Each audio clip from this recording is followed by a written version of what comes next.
presents The City Revolts, Age of Madness, a Kurtherian Gambit series by Daniel Willcocks and Michael Anderle. Narrated by Emily Beresford. Chapter 1. The Broken City, Old Ontario.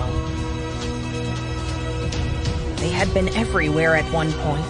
The mad had moved around as if in herds, and the gurgled screams and cries from their throats still filled his head on his bad days. Tunnels and halls had thronged wall to wall with bodies that groaned, cried, and shuffled endlessly. The entire bunker had gone to shit as the madness worked its magic and spread like wildfire. Bryce and Geralt had been the sailboat in that ocean of horror. One leak. That was all it took to bring the plague into the bunker. One snake in the grass, one person out in the surface world at the wrong time. Bryce still had no idea how Franklin had caught the madness. As far as he was aware, the were had simply done his daily duty, a swift nose poke at the air to sniff and try to detect the winds of change.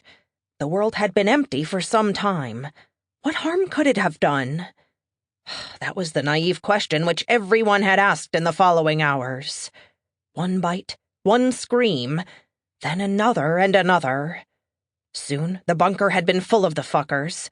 They roamed about in their droves, guided by their never-ending desire to spread the madness and taste human flesh. He shuddered at the memory of red eyes and chomping teeth. Bryce had run then. He'd known how fruitless a fight would have been at that point, even with what little understanding he'd had of the plague. For a while, though, he'd watched as those around him were bitten and turned into feral monsters. He'd stood for almost too long with an open mouth before Geralt had grabbed his wrist and pulled him out of his trance and the upturned mess that had once been the bunker's dining space. "Are you fucking stupid? Get your ass in gear and run! Now's not the time to freeze!"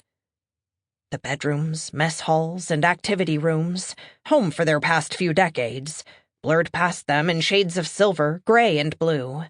Artificial lights flickered overhead. The sounds of dozens, if not hundreds, of mad resounded behind them. Bryce's fists knocked friends, relatives, and former lovers aside as they charged onward, ascended the ladders, and took the stairs.